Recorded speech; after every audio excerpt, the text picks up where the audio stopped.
किंजल मालिनी और संजय की करीब वाली फोटोज देखकर हैरान रह जाती है। तभी उसे एक अननोन नंबर से फ़ोन कॉल आता है। हेलो जी, आप कौन बोल रहे हो? अरे किंजलिया, मैं तेरी दादी मौसी बोल रही हूँ, मसूरी वाली। अरे तेरे पति को देख, यहाँ मसूरी में क्या गुलछरे उड़ा रहा है। अपने पति को संभाल के रख बहुरिया, वरना बहुत पिटेगा वो मेरे हाथ से। कुछ दिनों बाद मालिनी और संजय मसूरी से वापस आ जाते हैं। तभी क्या करूं? संजू को पूछूं, उन फोटो से जो झलक रहा था वो सच है क्या? मुझे कुछ समझ नहीं आ रहा कि मैं क्या करूं। नहीं नहीं, मेरा संजू ऐसा नहीं है। वो मेरे अलावा किसी और लड़की से प्यार कर ही नहीं सकता।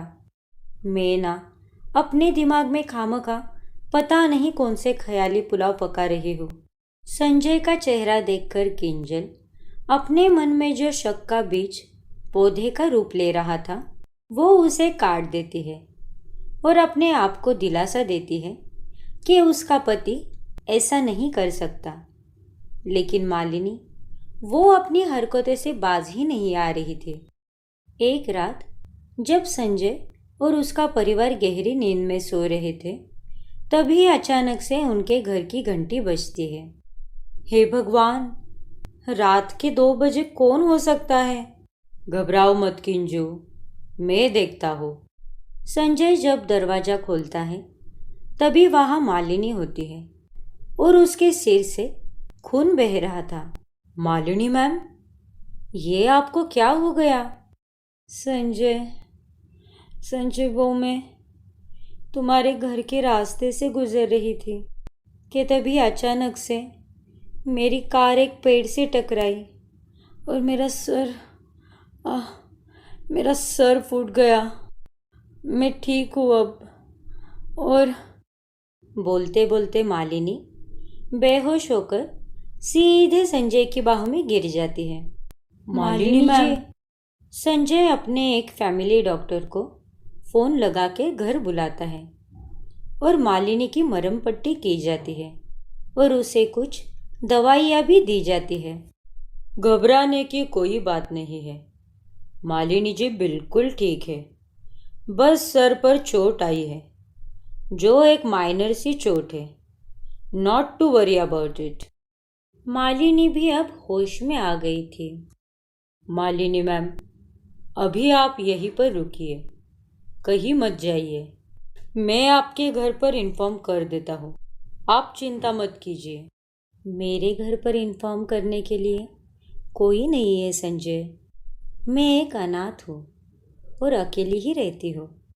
सुनकर बहुत बुरा लगा, लेकिन मालिनी जी आप चिंता मत कीजिए। हम आपके परिवार जैसे ही हैं। संजू आपके भाई जैसे और मैं आपकी भाभी जैसी। क्यों, है ना? किंजल की बातें सुनकर मालिनी गुस्से से आग बबूला हो जाती है। भाई और भाभी? My foot. संजय के कहने पर मालिनी अब उसके ही घर में रहती है। दवाइयाँ खाने के बाद वो रात भर वहीं पे सो जाती है। अगले दिन सुबह किंजल मालिनी के पास आती है। ये लीजिए मालिनी जी, ये आपके लिए हल्दी वाला दूध और ये आपकी दवाइयाँ। हाउ स्वीट मालिनी, तुम कितनी अच्छी हो, सबका कितना ख्याल रखती हो। अब आप संजू की बहन जैसी हो तो मेरा तो फर्ज बनता है ना आपकी सेवा करने का। क्यों, है ना? इस औरत को बस एक बार और बोलने दो ये डायलॉग, तब तो मैं इसका सिर ही फोड़ दूंगी, बाय गॉड। तभी वहाँ पर किंजल के दोनों बच्चे पीहू और अबीर ग्रीटिंग कार्ड्स लेकर आते हैं। मालिनी आंटी, ये लो, get well soon Malini aunty. This is so sweet बच्चों। किंजल, आई मस्ट से बहुत ही अच्छी परवरिश दी है संजय ने अपने बच्चों को। कुछ देर मालिनी से बात करने के बाद किंजल, अभीर और पीहू कमरे से बाहर निकल जाते हैं। तभी मालिनी उन दवाइयों को डस्टबिन में फेंक देती है और कहती है, वाह मालिनी वाह, क्या नाटक किया है मैंने सिर पर चोट लगने का, जिसके बहाने मुझे संजय के घर में रहने का सहारा मिल गया। संजय, मैं तुमसे बहुत प्यार करती हूँ। I love you Sanjay. तुम मेरी जान हो, मेरी जिंदगी हो। मालिनी की सारी बातें किंजल कमरे के बाहर से सुन लेती है और वो चौंक जाती है। इसका मतलब ये मालिनी मेरे पति संजू से प्यार करती है और इसीलिए ये उसके इतने करीब आने की कोशिश कर रही है। किंजल ये जानकर बहुत दुखी होती है और 2 दिन बाद मालिनी उनके घर से चली जाती है। मालिनी की सारी बातें बताने के लिए किंजल संजय के पास आती है।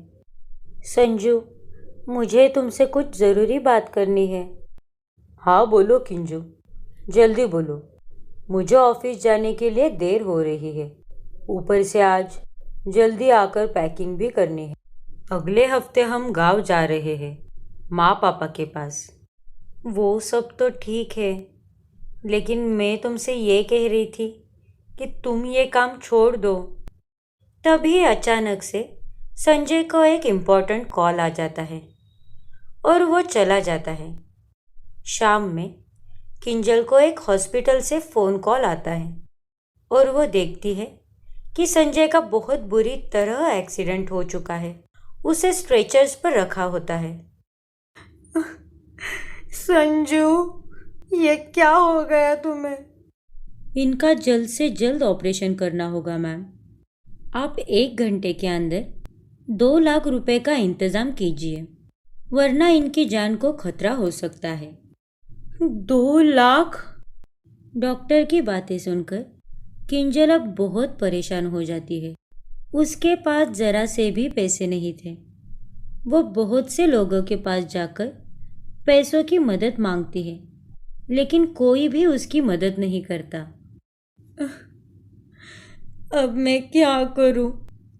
कैसे बचाऊं मैं अपने सुहाग को? कौन करेगा मेरी मदद? मैं करूंगी तुम्हारी मदद। किंजल देखती है तो वहाँ पर मालिनी खड़ी होती है। वो भी हाथों में 2 लाख रुपए की नोटों का बंडल लिए। हाँ किंजल, मैं करूँगी तुम्हारी मदद। Thank you Malini, thank you so much. तुम ये पैसे मुझे जल्दी से दे दो, फिर संजय का ऑपरेशन भी हो जाएगा। एक मिनट, इतनी जल्दी कहा? अगर मैं तुम्हें कुछ दूंगी तो बदले में तुम्हें भी मुझे कुछ देना होगा। मतलब? तभी मालिनी उसके सामने डिवोर्स पेपर्स रखती है। मतलब ये कि इन डिवोर्स पेपर्स पर साइन करो और अपने पति को मुझे दे दो। अपने पति का सौदा करो। क्या? ये तुम क्या कह रही हो मालिनी? मैं संजय से बहुत प्यार करती हूँ और इसीलिए मैं उसे पाना चाहती हूँ, और वह तभी होगा जब तुम उससे दूर हो जाओगी। चलो चलो जल्दी करो, तुम्हारे पास सिर्फ 20 मिनट बचे हैं। यहाँ से हॉस्पिटल पहुँचने में 10 मिनट जाएंगे। इससे पहले कि संजय सीधे परलोक चला जाए, जल्दी से पैसे लो और इन डिवोर्स पेपर्स पर साइन कर दो। लेकिन मालिनी की बातें सुनकर किंजल बहुत डर जाती है और घोर असमंजस में फंस जाती है। उसका हाथ तो जैसे सुन ही पड़ जाता है। अरे चलो जल्दी करो, साइन करो। किंजल अब बहुत बड़ी दुविधा में पड़ जाती है। क्या किंजल तलाक के कागजात पर दस्तखत करेगी? क्या किंजल अपने पति की सलामती के लिए मालिनी के साथ सौदा करेगी? जानने के लिए हमारा अगला एपिसोड देखना ना भूलें।